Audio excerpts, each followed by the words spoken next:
The lord. మన ప్రభువును లోకరక్షకుడైన యేసుక్రీస్తు నామమున మీ అందరికీ నా యొక్క ప్రత్యేక వందనములు. ఈ ఉదయకాల సమయమున దేవుడు మనకిస్తున్నటువంటి వాగ్దానమును చదువుకుందాం.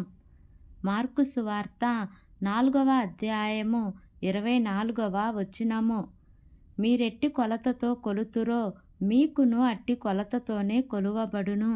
ఆమేన్. దేవునికే మహిమ కలుగును గాక.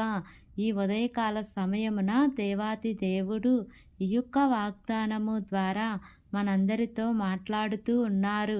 ఈ యొక్క వాక్యమును మనం జ్ఞాపకం చేసుకుంటే, మీరెట్టి కొలతతో కొలుతురో మీకును అట్టి కొలతతోనే కొలువబడును. ఈ లోకంలో ప్రతి ఒక్కరికి ఇవ్వటము కన్నా తీసుకోవటమే ఇష్టము గనుక సహాయము పొందుకోవటానికి ముందుకు వస్తారు, కానీ సహాయము చేయటానికి వెనుకాడుతూ ఉంటారు. దేవుని పిల్లలుగా మనము సహాయం చేయటానికి ఏమాత్రము మనము వెనకడుగు వేయకూడదు.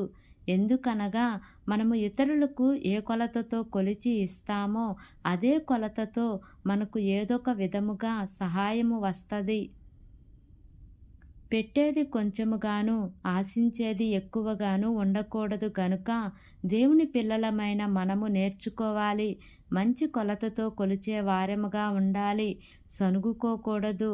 మనము సనుగులు సంశయాలు మానివేసి ఇతరులకు సహాయం చేసే విధముగా ఉండాలి. సహాయము విషయంలో మనుషులకు మాత్రమే కాదు, దేవుని యందు కూడా మనము ఏదైతే ఆశిస్తామో అది కూడా ముందుగా దేవునికి ఇవ్వాలి.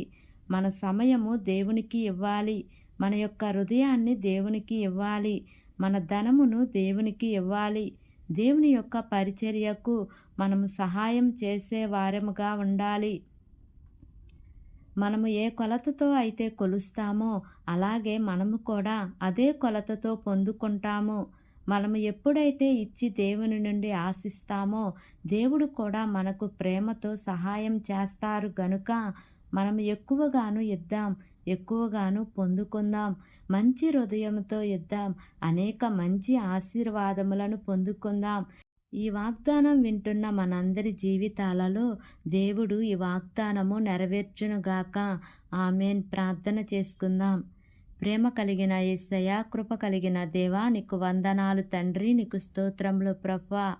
ఇంతవరకు నీ కృపలో మమ్మల్ని కాచి కాపాడిన విధానాన్ని బట్టి నీకు వందనాలు తండ్రి. ఈ ఉదయకాల సమయమున మీరు మాకు ఇచ్చినటువంటి ఇట్టి వాగ్దానాన్ని బట్టి నీకు వందనాలు ప్రభువా. ఎంతమంది బిడ్డలు ఈ వాక్యమును విని ఈ ప్రార్థనలో ఏకీభవిస్తున్నారో తండ్రి, ప్రతి కుటుంబాన్ని మీరు జ్ఞాపకం చేసుకోండియా. నీ మేలుల చేత వారిని తృప్తిపరచమని అడుగుచున్నాను ప్రభువా. వింటున్న ప్రతి ఒక్క బిడ్డ జీవితంలో ఈ వాగ్దానాన్ని నెరవేర్చండి తండ్రి.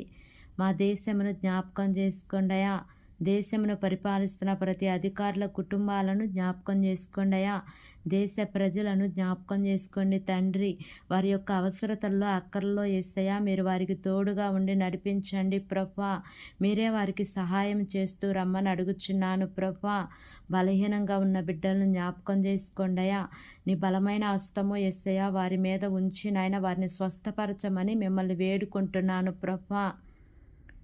వృద్ధులను జ్ఞాపకం చేసుకోండియా. చిన్న బిడ్డలను జ్ఞాపకం చేసుకోండియా. యవనస్తులను జ్ఞాపకం చేసుకోమని మిమ్మల్ని వేడుకుంటున్నాను ప్రభువా. చదువుకుంటున్న ప్రతి బిడ్డను జ్ఞాపకం చేసుకోండియా. వారికి మంచి జ్ఞానమును ఇవ్వమని అడుగుచున్నానయ్యా. వారి ఎగ్జామ్స్ రాసి నాయన రిజల్ట్ కోసం ఎదురు చూస్తుండగా మంచి రిజల్ట్ను నీ బిడ్డలకు మీరు ఇవ్వమని అడుగుచున్నాను ప్రభువా. ఎంట్రన్స్ ఎగ్జామ్స్ రాస్తున్న బిడ్డలను కూడా జ్ఞాపకం చేసుకోండి ప్రభువా. నీకు స్తోత్రంలయా. వారి యొక్క ప్రిపరేషన్లో మీరు తోడుగా ఉండమని అడుగుచున్నాను ప్రభువా. గర్భవతులుగా ఉన్న బిడ్డలను జ్ఞాపకం చేసుకోండియా. సుఖమైన ప్రసవాన్ని మీరు వారికి అనుగ్రహించండి ప్రభువా. గర్భఫలాల కోసం ఎదురు చూస్తున్న బిడ్డలను జ్ఞాపకం చేసుకోండి యేసయ్యా. వారి యొక్క గర్భాలు తెరవమని అడుగుచున్నాను ప్రభువా. ఏ లోపమున్నను మీరు సరిచేయమని మిమ్మల్ని వేడుకుంటున్నాను ప్రభువా. ఈ దినమున ప్రయాణం చేస్తున్న ప్రతి బిడ్డను జ్ఞాపకం చేసుకోండియా. వారి ప్రయాణాల్లో క్షేమాన్నిచ్చి సురక్షితంగా నడిపించమని నా యొక్క ప్రార్థన ఆలకించి అంగీకరించమని నజరేయుడైన యేసు అతి పరిశుద్ధ నామమున అడిగి వేడుకొని పొంది ఉన్నాము తండ్రి. Amen, amen, amen.